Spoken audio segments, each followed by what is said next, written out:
Welcome to the Ministry Company Podcast. You're listening to Pastor Mike Hepburn from the Ministry Company Church in London, Ontario, Canada. You can find us on Instagram, Facebook, and YouTube at The Ministry Company.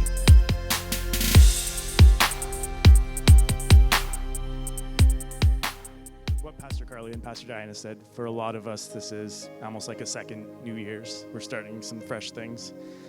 I just wanted to give an encouragement to the kids and the parents and really to everybody. So I was like, okay, Lord, how can I encourage the church this Sunday? And what I heard was, tell them to fail. So my message is about failing. And you might be like what? Like, how is that an encouragement? Send the kids back to school. Tell them, try really hard to fail. No, that's not what I mean. I'm not saying go purposely bomb. But I want to encourage everybody to be ready and willing to meet the failures that come in our lives, the failures that we all deal with. Really, all failure is, all it means is a lack of success. And that can be something big. There are big failures. And that can be something tiny. It can be a little activity or hobby that we've decided we're going to start. How many of us have been unsuccessful at something? I should see every single hand. Because if you're alive, if you're walking, then you learned how to walk, and you were unsuccessful at that when you first started trying. A few things that came to my mind when I was thinking about being unsuccessful, failing. One thing is playing the violin. I bought a violin. I tried to learn how to play it, and it lasted about 3 days. And I was like, no, it's not for me. Riding a unicycle. This is actually my dad had tried first. My dad bought a unicycle and tried to ride it. Decided, no, that's not happening. And I saw it at my parents' house, and I was like, can I try, Dad? Can I take it? So he let me borrow it. It's still at my house 5 years later. I gave it a good effort, probably we're talking hours, not minutes. I tried for hours over the course of weeks.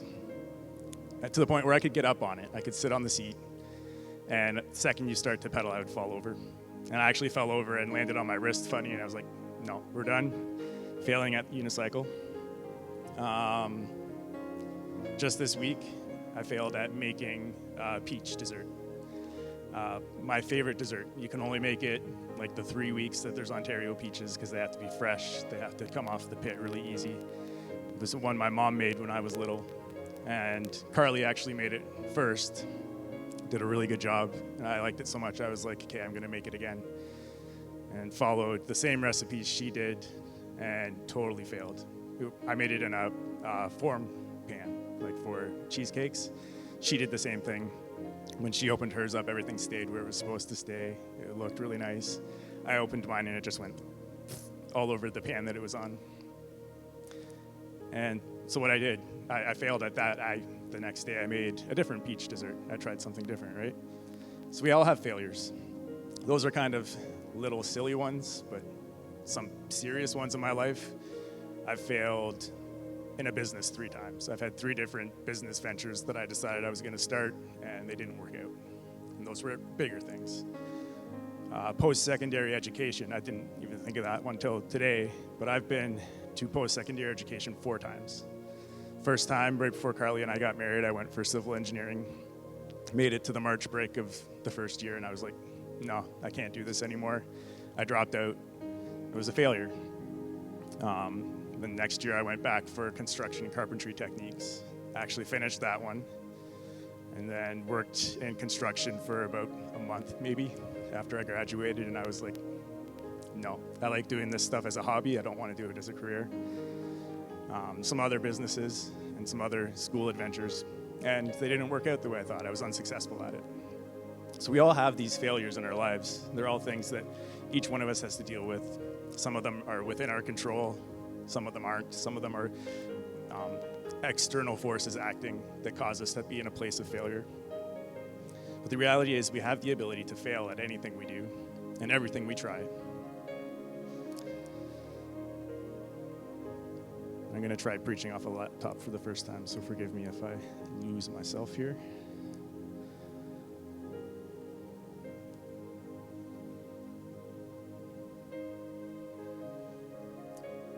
And so if we fear failure, if we decide that we're not going to try things because we might fail, it actually severely limits the opportunities that we have to act out in the faith that the Lord has given us, to hear that nodding or that prodding of the Holy Spirit, like Carly was talking about with Andrew.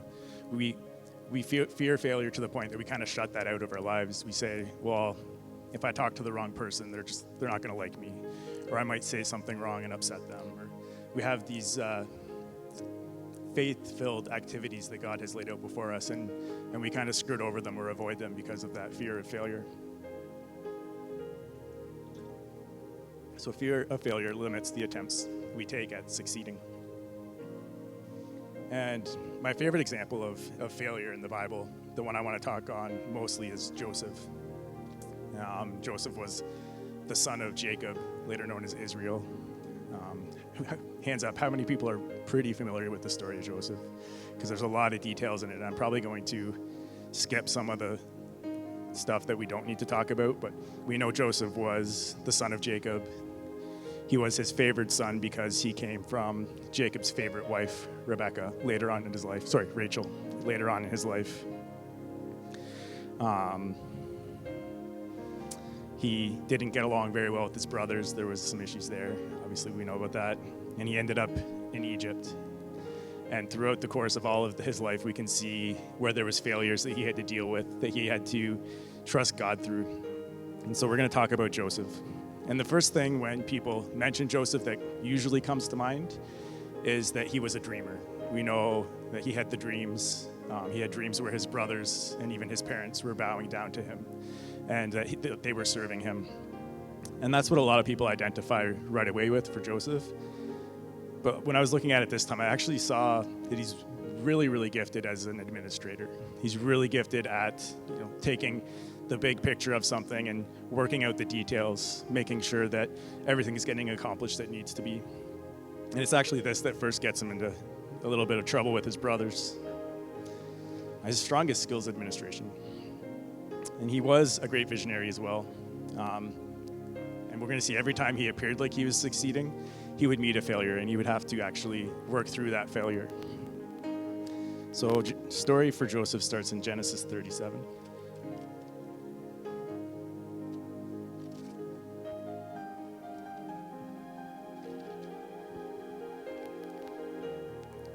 And I'm going to start in verse 1. It says, Jacob lived in the land of his fathers' sojournings, in the land of Canaan, and these are the generations of Jacob. Joseph, being 17 years old, was pasturing the flock with his brothers. He was a boy with the sons of Bilhah and Zilpah, his father's wives, and Joseph brought a bad report of them to their father. So this is where we see, even as a 17-year-old, he's working in that administrative role with his father's flock. He sees what's going on when he's there with his brothers, the things that could be getting done better, the things that maybe they're slacking on, maybe how they're not caring for their father's things the way they should. And so in his administrative gifting, he brings that to his father and says, there's some things going on that aren't good for your flock. They're not good for our family's business. And immediately that causes some friction between him and his brothers.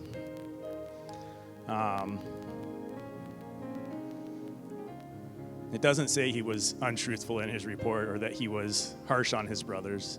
I think sometimes we think that he did it in an immature, childish way. But as a 17-year-old, he's actually I'm reading a book with our kids right now called Do Hard Things. And what that book is talking about, it's about how the whole term of teenager, the whole term of adolescence is actually something that didn't even exist until the 1940s, 1950s. It's something that actually happened because of the culture that we were living in. Just kids suddenly stopped being expected to grow up. And so there's stories in it about like 12-year-old boys, 13-year-old girls doing these amazing things in the 1700s, 1800s, basically living as an adult, because that's what was expected of them in that time. There wasn't an opportunity to, sow your wild oats, be a teenager, hang out with your friends. It was, you were a child, and when you weren't a child anymore, you were an adult. So Joseph, as a 17-year-old, he's really an adult. He's working in an adult position. So he brings this report about his brothers.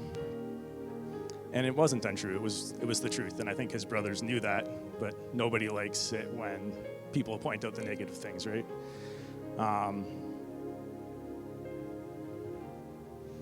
So that's the start of the bad blood between Joseph and his brothers. And I would say he did the right thing. Again, like as a son, if my father had a business and I saw something happening that was causing that business to be not as successful as it could be, I would hope that my father would want me to point that out, to say, hey, there's something going on here your flocks aren't being cared for the way they should be. And that's the right thing to do. But sometimes when we do what we think is the right thing, or what we know is the right thing, it actually ends up looking like a failure. We get treated as though it was a failure. And I think here that's what happened. The outcome seemed like more of a failure because all it did was drive that wedge between Joseph and his brothers. When I think of a failure that comes from doing the right things, what comes to mind is Job, from the book of Job. I'm not going to turn there, but in Job chapter 1, verse 8, God is talking to the adversary, to the devil, and he says, have you considered my servant Job? He's blameless. He's upright. He's exactly who I want my children to be. He does all the things that I have laid out for him to do. And we're like, cool, Job's a good guy. But then the calamity that follows right after that leaves Job by Job chapter 2, verse 9, without any family other than his wife, without his health, without any business, without any livestock. Everything that he had and cared about in the material, in the physical sense, was taken from him. To the point that his wife just tells him, just curse God and die. Like, obviously, he's not for you anymore. He's against you. And Job, according to God, when he's talking to the adversary, was doing everything right. He had found himself surrounded by failure, even though he was doing everything right. So was Job a failure?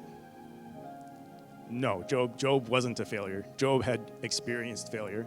None of it was in his control. In fact, the things that he did as a father, it says that he made sacrifices for his children just in case that they had sinned while they were with their family or their friends. He had done everything right, but he experienced failure. In fact, God used Job to show us that we can still be faithful in the midst of failures. That when things don't go the way we expect them to, we can still look to God and trust God. And so the first thing I want to say as a point really is that your failure doesn't define you. Just because you have failures happening around you doesn't make you a failure. A failure is an event, not a person. So if you've ever had that spoken over you that you're a failure, you need to let that go. You need to take that before the Lord and say, I know I've experienced things in my life that look like failures, but that doesn't define who I am. I'm still your child. I'm still loved by you. And we're going to go back to Joseph. Verse 3, I'll start.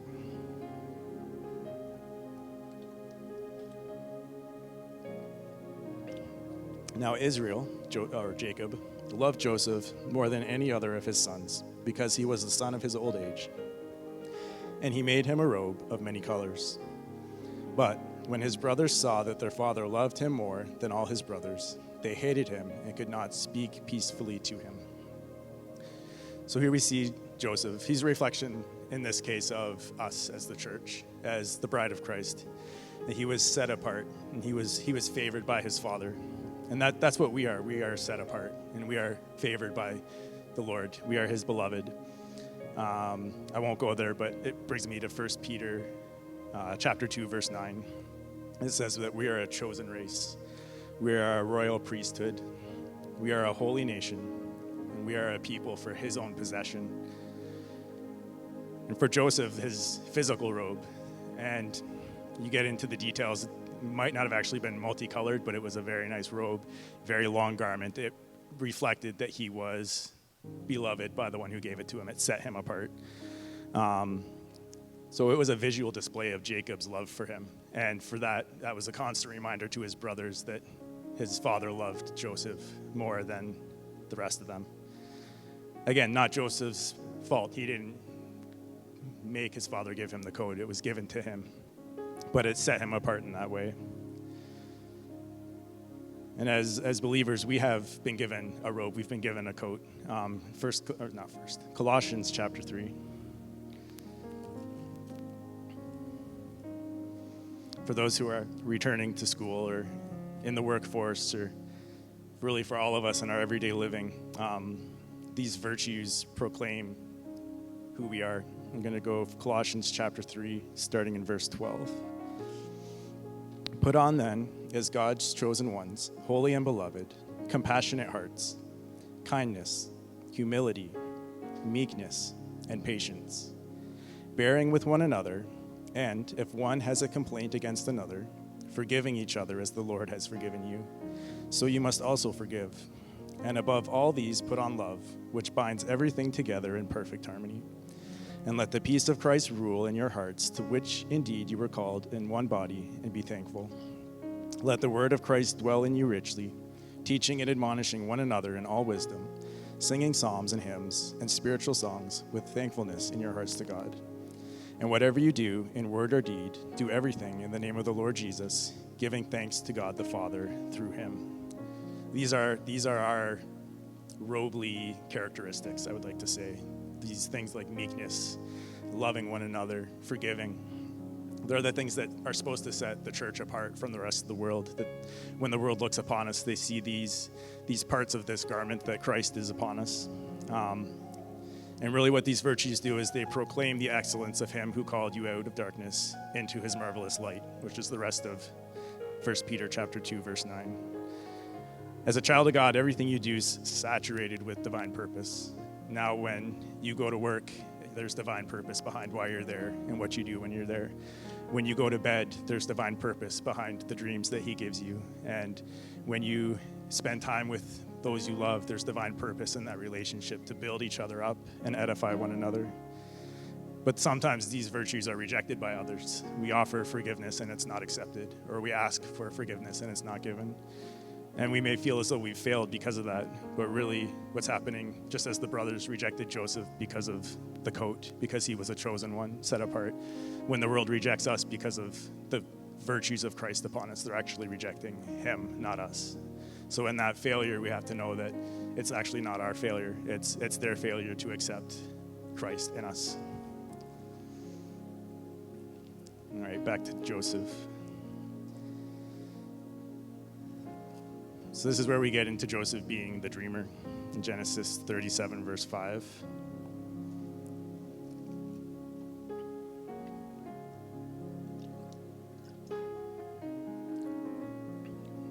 And just as Joseph's gift of administration was from God, so was his gift of dreaming. And starting in verse 5, it says, Joseph had a dream, and when he told it to his brothers, they hated him even more. He said to them, hear this dream that I've dreamed.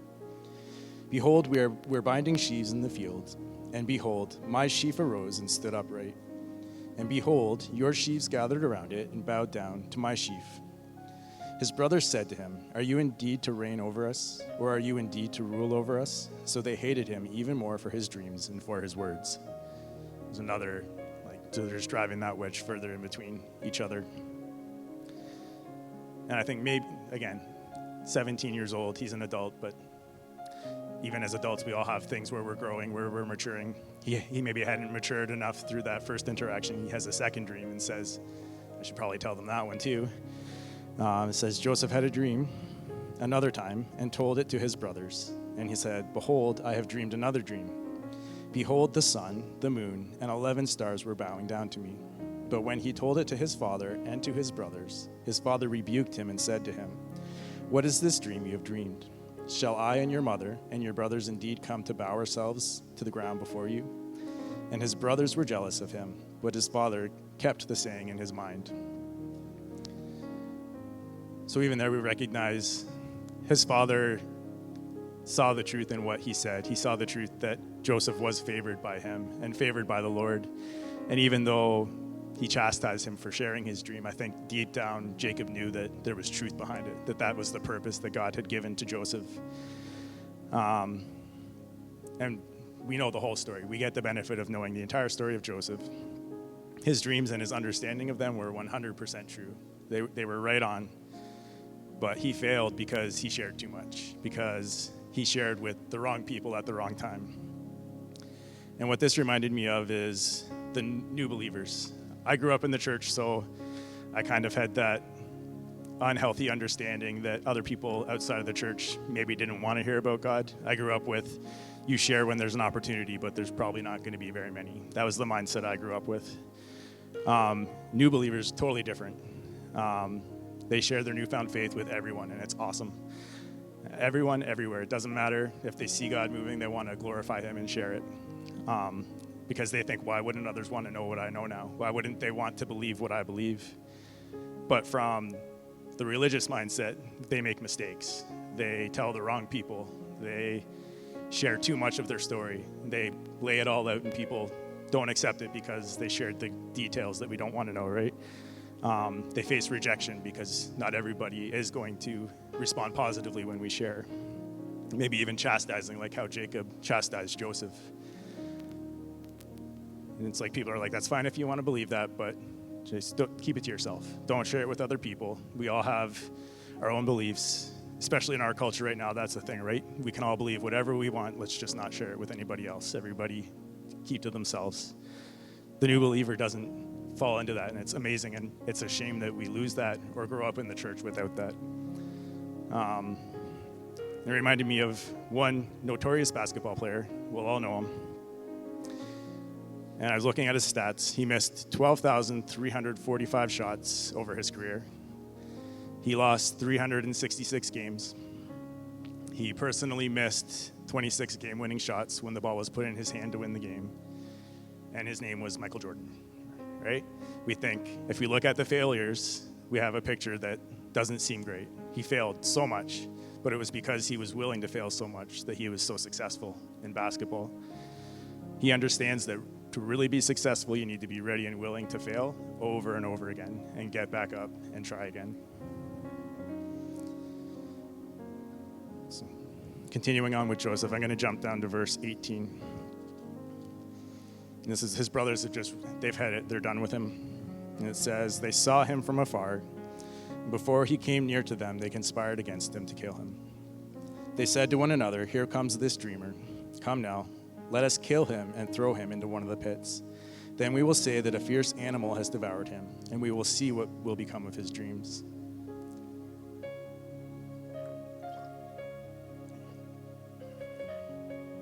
So we know the rest of the story. They strip him of his robe that he was given by his father, and they throw him into a pit. They decide killing him, they don't want his blood on their hands. They want him to be not a part of their lives anymore. So eventually they end up selling him to a caravan of traders, and those traders take him to Egypt. And the crazy thing is he's administered his father's flock really well. He's been given dreams and visions for the future. And now here he finds himself with nothing. No family, no money, no sonship. His sonship has been stolen from him, and he doesn't even have the robe that his father gave him. He's lost everything. And I think at this point for Joseph, what failure is, it's a test of character for him. Is Joseph going to be the same man that he was working for his father's house when he's working for somebody else now with nothing and nothing to his name? And Joseph's story jumps a little bit to Genesis chapter 39. I'm going to go to verse 1.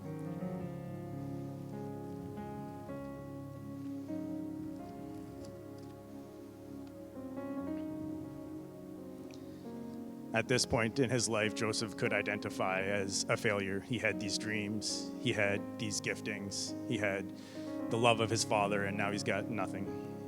And if he were to live in that and to just accept that as who he was, then we probably never would have heard of Joseph again. He just would have disappeared into the Egyptian slavery lifestyle, and that would have been the end of it. But what we actually see happen in verse 1 of chapter 39, it says, Joseph had been brought down to Egypt, and Potiphar, an officer of Pharaoh, the captain of the guard, an Egyptian, had bought him from the Ishmaelites who had brought him down there. The Lord was with Joseph, and he became a successful man, and he was in the house of his Egyptian master. His master saw that the Lord was with him, and that the Lord caused all that he did to succeed in his hands. So Joseph found favor in his sight and attended him, and he made him overseer of his house and put him in charge of all that he had. From the time that he made him overseer in his house and over all that he had, the Lord blessed the Egyptian's house for Joseph's sake. The blessing of the Lord was on all that he had in house and field. So he left all that he had in Joseph's charge. And because of him, he had no concern about anything but the food he ate. So as Joseph lives in that character that he had in his father's house, he becomes a successful man again. In the eyes of his owner, Potiphar, but also in the eyes of the Lord. It says that the Lord was with him. And we see that gift as an administrator rise up in his life again. And he uses it to glorify God, to do what he can to see his master have increase. And I think we see a growth in Joseph here from the failure with his brothers. And when he was working for his father, there was an inheritance that he was concerned about. There was, like, his future was his concern. But now that he's in Potiphar's house, there's no inheritance for Joseph there. The only hope of being anything there is being treated well as a slave. That if he does be successful with Potiphar, then Potiphar will treat him nicely. And we see that Joseph, even though that inheritance to him he sees as gone, he's still willing to do the right things. He's willing to work hard, to use his giftings for somebody else's success.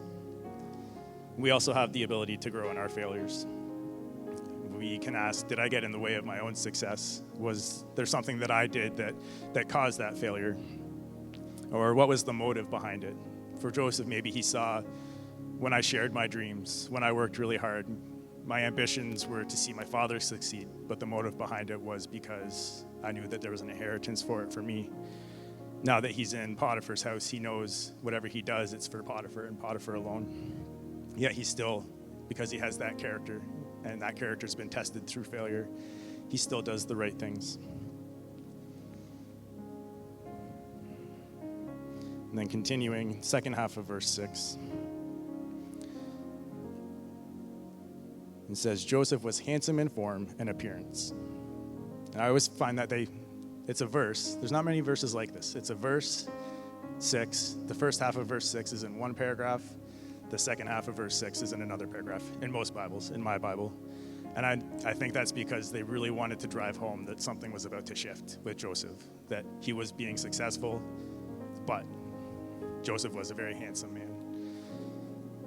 And after a time, his master's wife cast her eyes on Joseph and said, "Lie with me."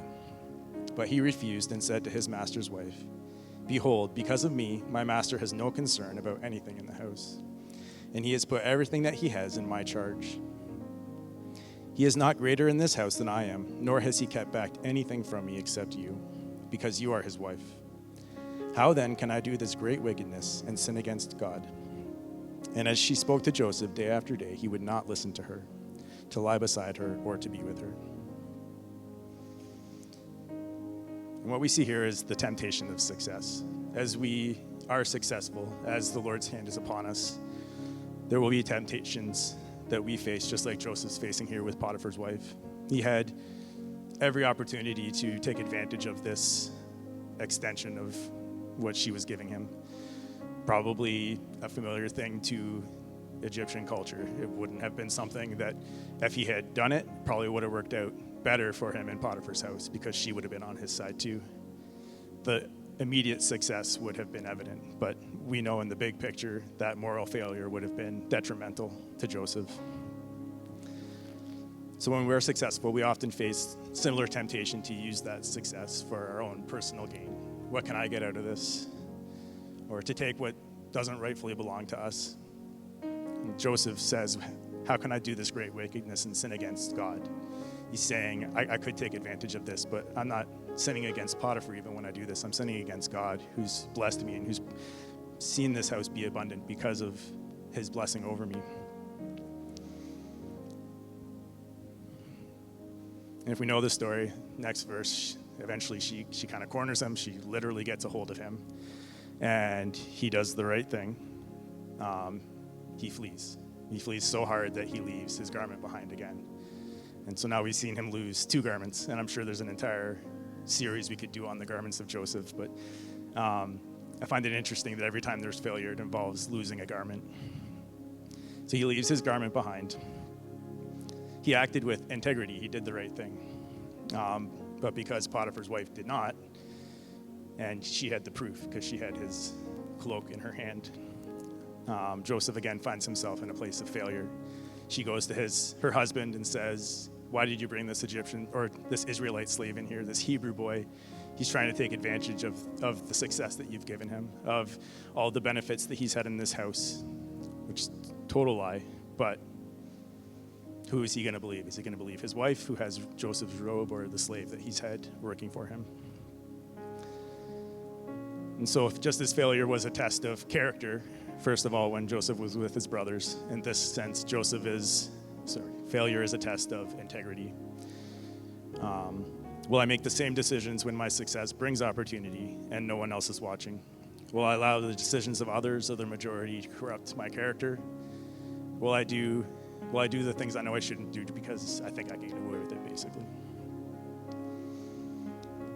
And so I love this story of Joseph. We're about maybe halfway through Joseph. And we can understand that a lot of times our failures are completely out of our control. Even when we do the right things, when we say the right things, we just have to embrace the fact that failure comes to the life of everybody. And as a believer, we can take the failures and learn from them and grow from them. The pastor of Life Church, his name's Craig Groeschel. He just put out a book called Lead Like It Matters. And he was talking about failing in the sense of we always fail forward. If we're going to fail, we don't allow it to knock us on our back. What we do is we fail forward, and then when we get back up, we've got a progression that we can go with how we failed. We don't let it sideline us. We don't let it knock us out of the game. And so what happens, Potiphar takes Joseph, he puts him in prison, and again, Joseph has nothing. We go to Genesis 39, verse 19. It says, as soon as his master heard the words that his wife spoke to him, this is the way your servant treated me. His anger was kindled. And Joseph's master took him and put him into the prison, the place where the king's prisoners were confined. And he was there in prison. But the Lord was with Joseph and showed him steadfast love and gave him favor in the sight of the keeper of the prison. And the keeper of the prison put Joseph in charge of all the prisoners who were in the prison. Whatever was done there, he was the one who did it. The keeper of the prison paid no attention to anything that was in Joseph's charge, because the Lord was with him, and whatever he did, the Lord made it succeed. So here we see Joseph again has nothing. He's gone from beloved son to slave to prisoner. And yet again, Joseph finds success at the work of his hands. Again, that administrative gifting that the Lord had put upon him rises up in a prison of all places, and he's successful in everything that he does. Except here, even more so than in Potiphar's house, where there was no personal gain. He wasn't working for himself. In prison, there's no ambition. There's no hope. There's no light at the end of the tunnel for Joseph. Literally just getting day by day, getting through the day, not dying, getting enough food to not starve, making sure that his other fellow prisoners are getting enough food not to starve.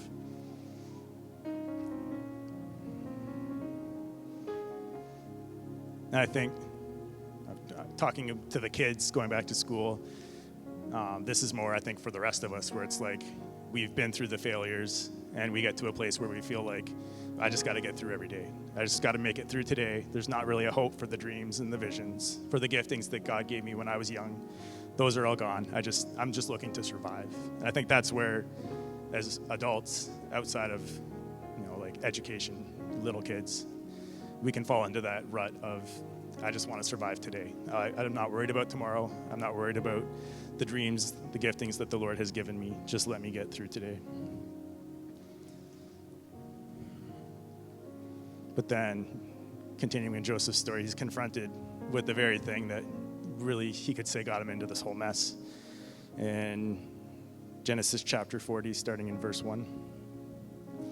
Sometime after this, the cupbearer of the king of Egypt and his baker committed an offense against their lord, the king of Egypt. And Pharaoh was angry with his two officers, the chief cupbearer and the chief baker. And he put them in custody in the house of the captain of the guard, in the prison where Joseph was confined.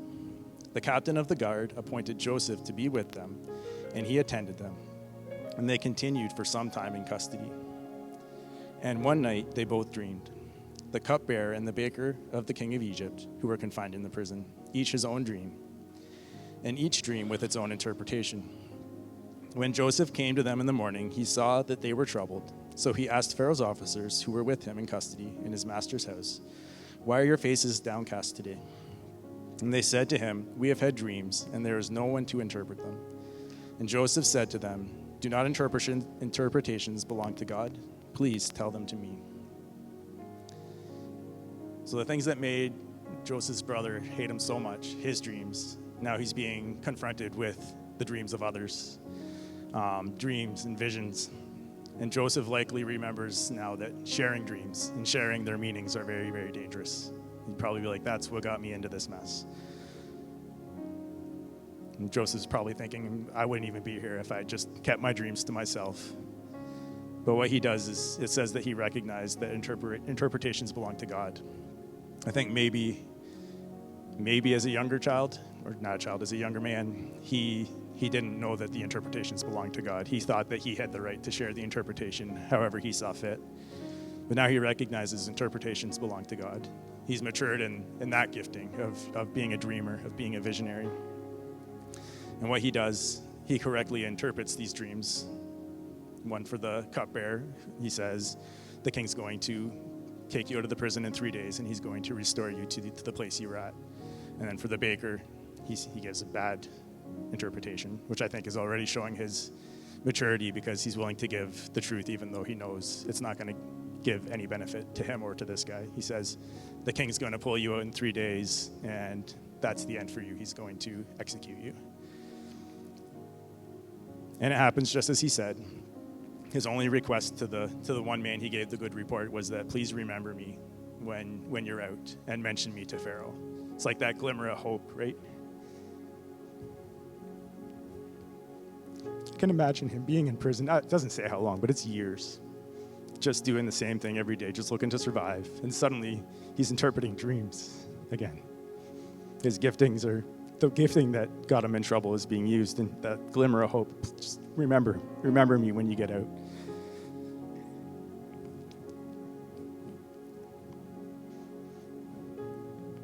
Don't miss those glimmers of hope. When you've been given giftings, when the Lord's placed dreams on your heart and you've forgotten about them.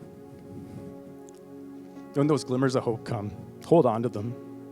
Know that when he's given you a dream and a vision, and when he's given you giftings, they're irrevocable. They don't go away. And when he gives you that glimmer of hope, it's so that he can stir something up within you, so that you can have that hope and that faith to get through the hard times. For Joseph, those hard times were that then nothing happened again. Nothing changed. Prison life just went on like it had before for 2 years. For 2 years, nothing happens. And then Pharaoh dreams. And he dreams a dream that none of his advisors, none of his visionaries, none of his prophets can interpret. And suddenly the cupbearer remembers. He says, there was this guy that was in prison with me. Like, "Please forgive me, Pharaoh. I should have mentioned this years ago. There was this guy in prison with me. I shared my dream with him, and he was correct in the interpretation." And Pharaoh's like, "Perfect. I don't care who he is. I don't care why he's in prison. Bring him to me. See if he can interpret my dream." In chapter 40, verse 9. Chapter 41, verse 9. It says, "And the chief cupbearer said to Pharaoh, 'I remember my offenses today, when Pharaoh was angry with his servants and put me and the chief baker in custody in the house of the captain of the guard. We dreamed on the same night, he and I, each having a dream with its own interpretation. A young Hebrew was there with us, a servant of the captain of the guard. When we told him, he interpreted our dreams to us, giving an interpretation to each man according to his dream. And as he interpreted it to us, so it came about. I was restored to my office, and the baker was hanged.' And Pharaoh sent and called Joseph, and they quickly brought him out of the pit. And when he had shaved himself and changed his clothes, he came before Pharaoh." And again, there's the clothing. I can't get into that too much detail, but now he's coming out of the prison, and he's receiving clean clothing. He's given a new garment. And it says, verse 15, "And Pharaoh said to Joseph, 'I've had a dream, and there's no one who can interpret it. I've heard it said of you, that when you hear a dream, you can interpret it.' And Joseph answered Pharaoh, 'It is not in me. God will give Pharaoh a favorable answer.'"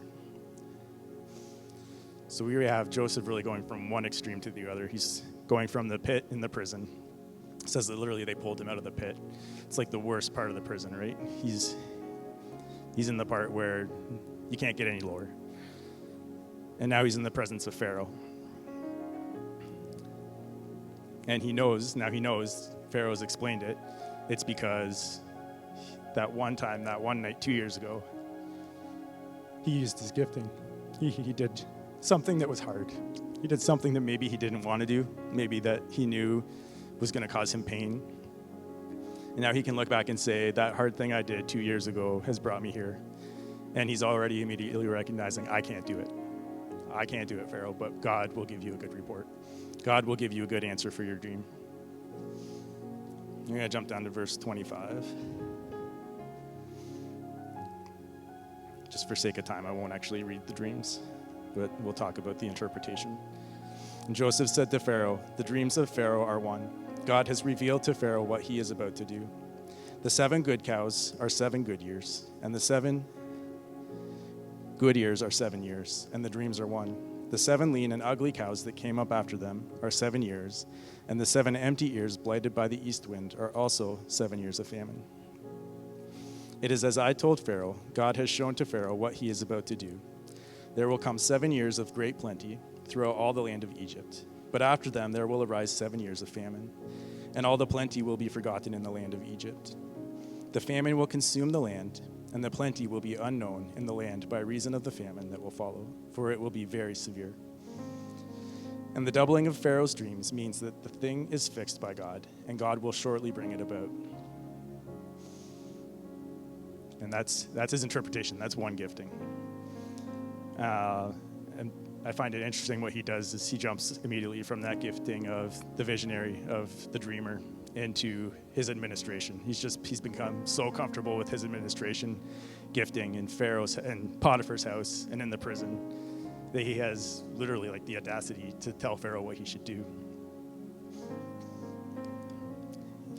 He says in verse 33, now therefore, let Pharaoh select a discerning and wise man and set him over the land of Egypt. Let Pharaoh proceed to appoint overseers over the land and take 1/5 of the produce of the land of Egypt during the 7 plentiful years. And let them gather all the food to these good years that are coming and store up grain under the authority of Pharaoh for food in the cities, and let them keep it. That food shall be a reserve for the land against the 7 years of famine that are to occur in the land of Egypt, so that the land may not perish through the famine. So he gives first this interpretation, this is what's going to happen. And then he jumps to his other gifting and says, this is what you should do. It's because he was steadfast through his previous failures, the failures with his brothers, the failure in Potiphar's house. He learned and grew from every time there was a mistake or an uncertainty. Did I say the wrong thing? Did I do the wrong thing? Unfortunate circumstances. He learned to fail. He learned to be willing and ready to fail. Pharaoh could have said, this is terrible. Why would you tell me that? Back to prison. I don't accept that interpretation. But the Lord was upon it. The gifting was upon it. He stepped out in faith. He literally, in his faith, gave Pharaoh what isn't really a good report. There's going to be famine for 7 years. And if you don't prepare ahead of time, you're not going to survive. All of Egypt will be wiped out. He did the hard thing. And what we see with Joseph in verse 37, it says, this proposal pleased Pharaoh and all his servants. And Pharaoh said to his servants, can we find a man like this, in whom is the Spirit of God? And Pharaoh said to Joseph, since God has shown you all this, there is none so discerning and wise as you are. Because he used those giftings and he stepped out in faith. He didn't allow the fear of failure to define how he lived. Now Pharaoh is recognizing that the Lord is upon you. And if the Lord is upon you, if he's made you successful in the prison, if he made you successful in Potiphar's house, obviously he's with you and he's going to make you successful in this. So who's better to put in charge than you? You shall be over my house, and all my people shall order themselves as you command. Only as regards the throne will I be greater than you. And Pharaoh said to Joseph, see, I have set you over all the land of Egypt. Then Pharaoh took his signet ring from his hand and put it on Joseph's hand and clothed him in garments of fine linen and put a gold chain about his neck. And he made him ride in his second chariot, and they called out before him, bow the knee. Thus he set him over all the land of Egypt. Moreover, Pharaoh said to Joseph, I am Pharaoh, and without your consent no one shall lift up hand or foot in the land of Egypt. And Pharaoh called Joseph's name Zaphenath-Paneah, and he gave him in marriage Asenath, the daughter of Potiphera, priest of On. So Joseph went out over the land of Egypt. Joseph was 30 years old when he entered the service of Pharaoh, king of Egypt. And Joseph went out from the presence of Pharaoh and went through all the land of Egypt. So 30 years old, that means 12, 13 years this journey took. It wasn't a quick rise to success. We went to Canada's Wonderland last weekend, and roller coasters are fun because they don't last very long, right? Minute and a half and you can get off and you're like, that was awesome, let's do it again. When life's a roller coaster, it's not like that. It's 12, 13 years, and sometimes you just want to be like, can I get off, God? I'm done with this. Joseph persevered. He didn't let failures set him back. He didn't let failures scare him from doing what God had called him to do, from stepping outside of his giftings and just being a servant, just doing the bare minimum to get his rations for the day. He had the faith to do the hard things, to use giftings in places that it wasn't a benefit to him. It was only a benefit to others. And that's why I love the story of Joseph. Now, again, we see garments. Now he's getting garments from Pharaoh. He's getting a signet ring, which we know is that symbol of authority. He can make decisions as if they were Pharaoh's decisions.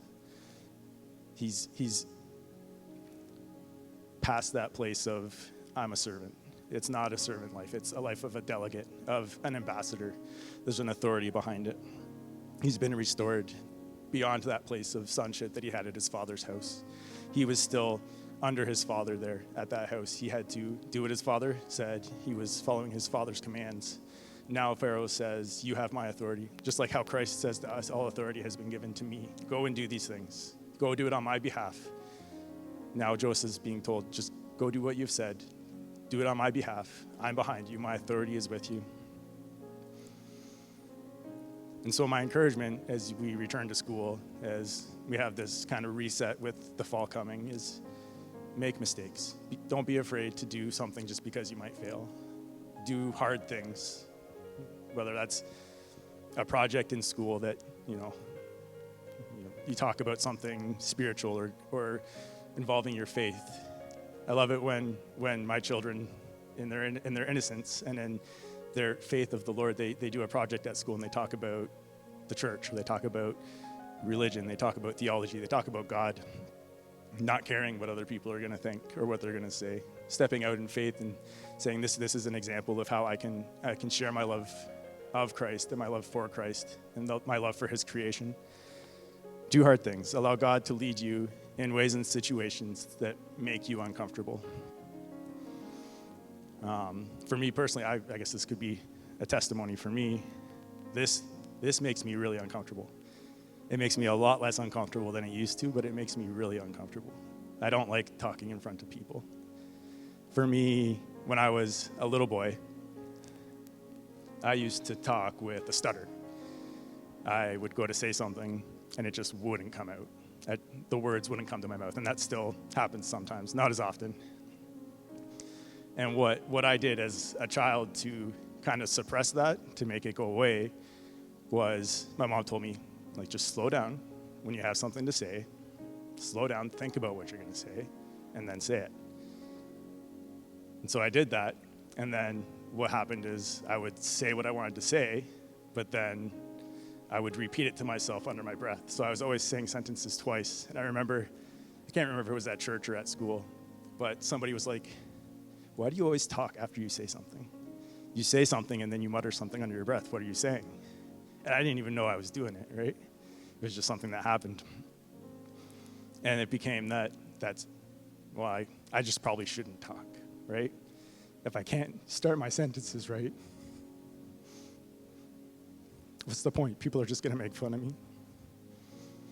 If I'm saying a sentence and then I say it again under my breath, well, people are making fun of me. Maybe I just won't talk. And for me, I know now. I've matured in that. I know my mind works faster than my mouth can handle. That's the problem. It's like a swirly whirly.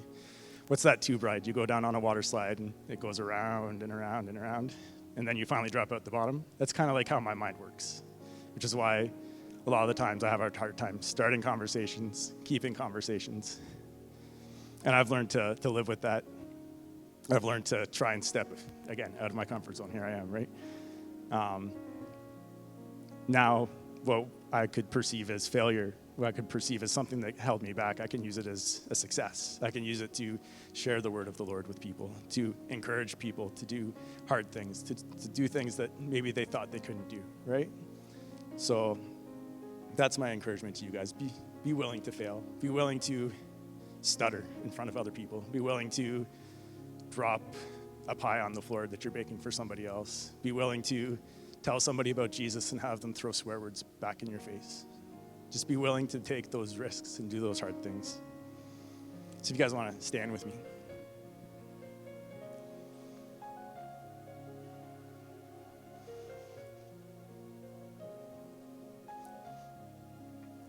And as we go back to school, I'm just thinking about the kids. Some of the older ones may have already had those experiences where, they had dreams or they had an idea of what they're gifted in, but other people made fun of it or laughed about it. And I just want you guys to think about that and to bring it before the Lord and say, Lord, if this was from you, if this is something that you've given me as a gifting, then I'm not going to allow what other people say or do to stop me from using those gifts, to stop from doing what you've placed before me.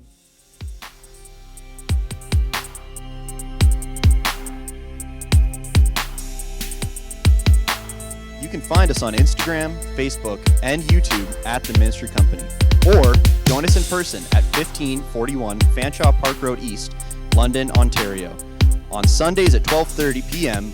or Wednesday nights for prayer at 7 p.m.